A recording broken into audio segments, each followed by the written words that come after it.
महाराज जी, आपके चरणों में कोटि कोटि प्रणाम। महाराज जी, कई साल वीर्यनाश करके मानसिक रोग से ग्रसित हो चुका हूँ। पिछले 5 महीने से वीर्यनाश नहीं किया है, फिर भी नकारात्मक सोच नहीं जाती। महाराज जी, जोशी ने बताया कि सब शनि और राहु का प्रभाव है। महाराज जी, कोई शनि राहु का प्रभाव नहीं। करो दुष्प्रवृत्तियां और शनि राहु को दोष दो, बेकार की बातें हैं। कोई किसी को सुख दुख नहीं देता, हमारे आचरण ही हमारे को दुख देते हैं। पक्की बात समझ लो। बोले वो अमुक ने उसको पीटा, राज कर्मचारी आपकी सुरक्षा के लिए हैं, लेकिन जब आप असत आचरण करेंगे तो पीट के जेल में डाल देंगे। ये राज कर्मचारी हैं। शुक्र शनि राहु केत ये सब राज कर्मचारी हैं। असद आचरण वालों को जलाते हैं, दंड देते हैं। और सदाचरण वालों को, चाहे जिस नक्षत्र पे बैठे हो, चाहे ग्रह पर किसी भी बैठे हो, ये सदैव अनुकूल रहते हैं। ये भगवत पार्षद कोई ऐसे वैसे नहीं है। करो अस्त मैथुन और शनि साढ़े चढ़ा हुआ है, इसलिए ऐसा होता है। बेवकूफी वाली बातें बच्चा है। अभी अवस्था है तुम्हारी वीरपात करने की। गेहूं की फसल तैयार हो रही है, गलेत पे हो। गलेत माने होता है दाना अभी पड़ रहा है, और आप उसको काट लो तो ना भूसा होगा ना दाना होगा, व्यर्थ जीवन चला जाएगा। कम से कम 20-22 वर्ष तक ब्रह्मचर्य का पालन करो, फिर गृहस्थी में जाओ। संतान तेजस्वी होगी, देशभक्त होगी, माता पिता की भक्ति कर। ये क्या है? उद्दंडता बच्चा, ये कहीं भी सुख प्रदान करने वाली नहीं। ज्योतिषाचार्य, दुनिया के आचार्य सब उसी परम पिता परमात्मा के ज्ञान को ही बता रहे हैं। जो सही माने में ज्योतिषाचार्य हैं, वो सबसे बड़ी ज्योतिष ये है कि भाग्य विधाता हमारे कर्म हैं। अवश्य में भोक्तव्यम कृतम कर्म शुभाशुभम। ठीक अपने कर्म कर लो, कोई तुम्हें बिगाड़ दे तो मैं बताना। हमारे कर्म पूर्व के या वर्तमान के, वही हमारी दुर्गति करते, दूसरा कोई सृष्टि में नहीं। को न काहू के सुख को दुख कर दाता, निज कृत कर्म भोग सुन भ्राता। बिल्कुल सिद्धांत समझ। अभ्यास गलत किया है, कोई भी देवता तुम्हें नहीं बचा सकता। गलत अभ्यास किया है, अपना नाश स्वयं कर रहे हो, किसी देवता या किसी का दोष नहीं। काले कर्म ईश्वर ही मिथ्या दोष लगाए। ये आचरण गंदे बंद करो बच्चा। नाम जप करो, सात्विक आहार करो, आधा घंटा दंड बैठक मारो, व्यायाम करो, दौड़ो, अभी सब ठीक हो जाएगा। अरे पीछे गलती, यद्यपि ये गलती ऐसी पूरे जीवन भर भोगना पड़ता है, क्योंकि बाल्यावस्था का वीरपात बिल्कुल जीवन को नष्ट कर देता है। इसीलिए बालकों को गुरुकुल में रखा जाता था, चाहे वो राजकुमार हो चाहे किसी का बालक हो। वहां वो एक साधुता से जितेंद्रीय होकर के फिर गृहस्थ धर्म में जाता था। 10-20-50 वर्ष गृहस्थी में रहा, कुछ उसका बाल बाका नहीं हुआ। फिर वो विरक्त होकर के आंतरिक, फिर वो जितेंद्रीय होकर के परमात्मा को प्राप्त कर ले। आज हमारी बाल्यावस्था से मोबाइल का संग है, गंदे बच्चों का संग है। अब ये गंदी आदतें हो गई, सर्वनाश हो गया। अब सोचो, ये अवस्था तुम्हारी चिंता सुख से ग्रसित होने की है, आनंद में उमगने की है। अभी नौ किशोर अवस्था है, ये तो मस्ती वाली। क्योंकि मस्ती हटा दी, अब रह क्या गया जीवन में? ये जो लोग समझते हैं ना कि जैसे खून निकलवा लो तो खून बन जाता है, बहुत गलत बात है। वो दान देना, वो महीने में वो बात एक अलग है, लेकिन सप्तम धातु वीर एक मन शुद्ध सात्विक पौष्टिक अन्न के बाद एक बार के लिए तैयार होता है। और यहां बच्चे खिलवाड़ में 2-2 3-3 बार रोज। अब क्या होगा? उनका हड्डियों तक की सामर्थ्य नष्ट हो जाएगी, कुछ दिनों बाद देखना बंद हो जाएगा, ऐसे चौंधियाने लगोगे, खड़े होने में चक्कर आएगा, कमर दर्द करेगा, पैरों में टूटन बनी रहेगी, दिमाग में टेंशन बनी रहेगी, पढ़ोगे तो कुछ याद नहीं रहेगा, स्मृति नष्ट होने लगेगी, एक नास्तिकता छा जाएगी। फिर ये जीवन भार लगेगा, फिर नशा में उतर जाओगे, फिर तो बस गए, फिर गए।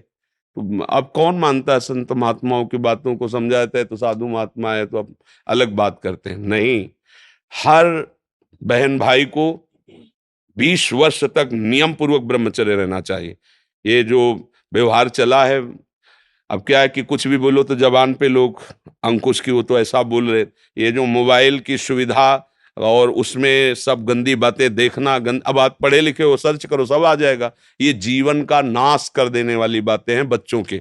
माता पिता को इन पे सावधान रह करके अंकुश करना चाहिए, क्योंकि वो इस समय उन्मत्त हैं बच्चे, उनको वास्तविक सत असत का ज्ञान नहीं है। तो वो अपना ही अहित करने के लिए अपना सुख समझते हैं, अपना अहित कर रहे हैं, अपना सुख समझ रहे हैं। ये तो कहो भगवान की आपके ऊपर कृपा है जो आप हिम्मत करके अपनी बात यहाँ कह रहे हो। पर फिर भी अबलो नशानी अबना नशे हो, सावधानी से चलो। पर हम जो कह रहे हो मानो। आधा घंटे व्यायाम निश्चित करो, सबको करना चाहिए, चाहे स्त्री शरीर हो चाहे पुरुष शरीर हो। एक बार शरीर को बहुत एक्टिव करना चाहिए। ये शरीर हम नहीं है। जैसे आप मोटरसाइकिल सुबह सुबह आप बैठो, तो पहले क्या करते हैं, हाई रेस में डाल करके उसको एकदम गर्म करते हैं ना, सब खुल जाए। अब चलो ऐसे हाई रेस में इसको लाओ, 10-15 मिनट दंड बैठक, व्यायाम, प्राणायाम, आसन आदि के, फिर अपनी दिनचर्या करते हो तो आप संयमी रहोगे, आपके प्राण पुष्ट रहेंगे, आपका अन्न पचेगा, कोई भी चोट आदि बहुत कम मात्रा में आपको कष्ट देगी, हर बीमारी से लड़ने के सामने। अब यहाँ सुबह 10 बजे तक सो रहे हैं, व्यायाम क्या करेंगे, प्राणायाम क्या करेंगे, आसन क्या करेंगे? सूर्य जिसके सोने पर उदय हो गया उसकी आयु, बुद्धि, स्त्री, कांति सब क्षीण हो जाती है। कौन मानता है? रात्रि के 2-2, 3-3 बजे तक जगना और सुबह 10-11 बजे तक सोना, ये दिनचर्या है। तो हमारी राय है सात्विक भोजन कीजिए और व्यायाम कीजिए। करते हो व्यायाम है? हाँ, कभी ये कोई ऐसा तो, और कभी कभी जो व्यायाम करते हो बीमारियों का निमंत्रण देते हैं। आज आप लगाओ 20 दंड और 50 बैठक और 5 दिन छोड़ दो, पूरा शरीर दर्द करेगा, फिर लगाओ फिर वह दर्द करेगा। रोज अगर नियमित करोगे तो वही पच करके आपके शरीर को पुष्ट करेगा। ये शरीर दुर्लभ बात है, दुर्लभो मानुषो देहो, लेकिन एक क्षण में नष्ट हो जाने वाला है। इसकी दुर्लभता है, संयम नियम से चलकर स्वरूप बोध कर लो या भगवत भजन करके भगवत प्राप्ति कर लो। अगर ये नहीं तो फिर क्लेश ही क्लेश, अशांति ही अशांति है। अभी सावधान हो जाओ। बिगड़ तो गया, अब ये नहीं कह सकते कि अभी कुछ नहीं बिगड़ा, बिगड़ गया।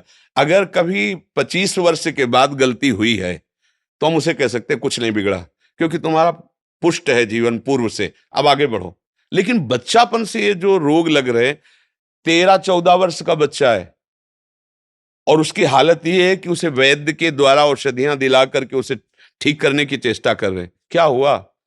ये 13-14 वर्ष की अवस्था, इसमें तो उधर वृत्ति ही नहीं जानी चाहिए, मस्ती होनी चाहिए, एक अलौकिक मस्ती। ये किशोर अवस्था है, पर आचरण और संग ऐसे हो गए कि अब कैसे कहें। सात्विक आहार करो, व्यायाम करो और थोड़ा भगवान नाम जप करो। माता पिता के चरण छूते हो? नहीं, माता पिता के चरण नहीं छूना, माता पिता की अवहेलना करना, कहां से बुद्धि आएगी? अपने बुजुर्गों को प्रणाम करना, संतों को प्रणाम करना, माता पिता, रोज बुद्धि शुद्ध होती है। प्रातः काल उठ के रघुनाथा, मात पिता गुरु नाम ही माथा, तो ये सब लिखी बातें रह गई। नए नए बच्चे हाय हेलो शुरू है, मिलेंगे तो क्या कहे, पहले कहते जयराम जी की, नहीं गांव में कहते थे राम राम भैया, राम राम कहते, अब क्या कहते, हाय तुम्हारा दुर्भाग्य हमारा दुर्भाग्य। ले बच्चे नहीं कहते हाय, हाय जानते हो कब का, हाय ये हो गया, मतलब बुरे को कहते हैं हाय, और यहाँ शुरुआत में भी कहेंगे कि हाय, कि हमारा तुम्हारा दोनों का दुर्भाग्य है हाय। और पहले कहते राम राम, तो वो भी बोले राम राम भैया राम राम, 4-6 बार नाम हो गया, कितना मंगल नाम हुआ। पहले नाम रखे जाते थे, राम कुमार, शिव कुमार, कृष्णदास, ऐसे। और अब क्या नाम, गप्पू लप्पू, जब तक क्या नाम, मतलब उनका कोई अर्थ नहीं, कोई महत्व नहीं। ये माया का खेल बड़ा विचित्र है, फंसाता चला जा रहा है ऐसी जगह जहां कहीं भी। अरे नारायण नाम पुत्र का रख दिया तो उसको भगवत प्राप्ति हो गई। अंतिम समय याद आ गया पुत्र की और बुलाया नारायण, तो भगवान के पार्षद आ गए, कथा है, बचा लिया। अगर हम परिवार में भगवान नाम रखें, थोड़ा नाम कीर्तन करें, भगवत चर्चा करें और बच्चों को बैठाल के संकोच न करें। माता पिता को चाहे, एक हम जानकारी के भक्त, वो अब संन्यास ले चुका है बच्चा, वो उसकी माँ ऐसे समझाती जैसे मित्र से कि देखो बेटा तुम जवान हो रहे हो, तुम्हारा मन ऐसे भोगों की तरफ जाएगा, ऐसी ऐसी क्रियाएं भोगों की होती हैं, क्या तुम शुरू कर दिए? तो उसका नहीं मम्मी। क्या क्या तुम्हारे मन में ऐसा आता है? आता तो है, बिना हमारे, हम तुम्हारे मित्र भी हैं, तुम्हारी माँ भी है, बिना हमारी अनुमति कि तुम ऐसा मत। आज वही सन्यासी है, वो जब हमसे बात करे तो हमका प्रणाम है तुम्हारी माँ को, बोले मुझे अगर संभाला तो मेरी माँ ने संभाला। मतलब बचपन से बैठाल कर हमको सारी बातें बताती रही कि ऐसी ऐसी गलतियां होती, ऐसी ऐसी बात होती, तुम्हारे अंदर तो नहीं, तो हमका इच्छा है पर अभी नहीं है। आज उसने उसको सन्यासी बनाकर खड़ा कर दिया, भगवत मार्ग का पथिक बना दिया। मंदालसा ने अपने चारों पुत्रों को ब्रह्मबोध करा दिया। माता पिता का प्रथम रोल होता है। अब वो शर्म लिहाज इसमें क्या करना, बच्चा हमारा गड्ढे में गिरने जा रहा है, हम शर्म लिया, बैठा लो उसको पास में। देखो मोबाइल में गंदी चीजें तो नहीं देखते, गंदे बच्चों को संग तो नहीं करते, अगर आप ऐसा करते हैं तो नहीं करना चाहिए। उनका मैसेज देखें, उनका मोबाइल देखें, उनकी चेकिंग करें, उनकी मानसिकता को समझे। गलत हो गए हो तो उनको प्यार दुलार से, बड़ी कोई बात नहीं, गलती सबसे होती है, सुधार करो, मतलब उसको इतना पुष्ट करो कि वो बोझा ना लादने पावे और आगे निकल जाए। भाई इतनी फुर्सत का है माता पिता, वो अपने ही मनोरंजन से फुर्सत ले, वो अपने ही मन को संभालने में परेशान है। इसलिए अच्छा है बच्चा, सावधानी से चलो, अब कभी मत करना। क्योंकि इस क्रिया में क्या होता है कि नस नाड़ियां इतनी कमजोर हो जाती हैं कि फिर आगे चलकर आप करोगे भी नहीं, पर वो शक्तिपात हो जाएगा, मतलब नष्ट हो जाएगी वीर शक्ति।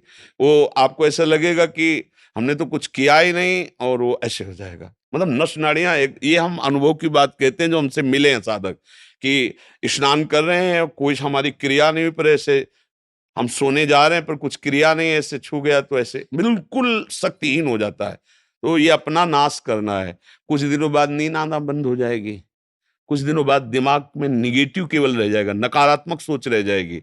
ये जो दुर्दशाएं हैं ना, तभी हम कहते हैं पहले तो हम देखते थे कि 10 20 50 लोग गांव में तो ऐसे होते थे लंगोट बंद लड़ने लायक, क्योंकि गाय भैंस का दूध पिया, दंड बैठक मारी, ये बातें, मोबाइल था ही नहीं। 30 35 वर्ष से मोबाइल चला होगा है, इससे पहले नहीं था। पहले वो ऑफिसरों के पास वो बड़ा-बड़ा होता था, नहीं तो हमने ये मोबाइल नहीं देखा 30 35 वर्ष।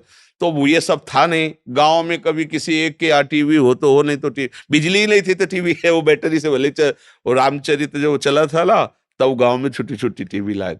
बड़ा शुद्ध जीवन।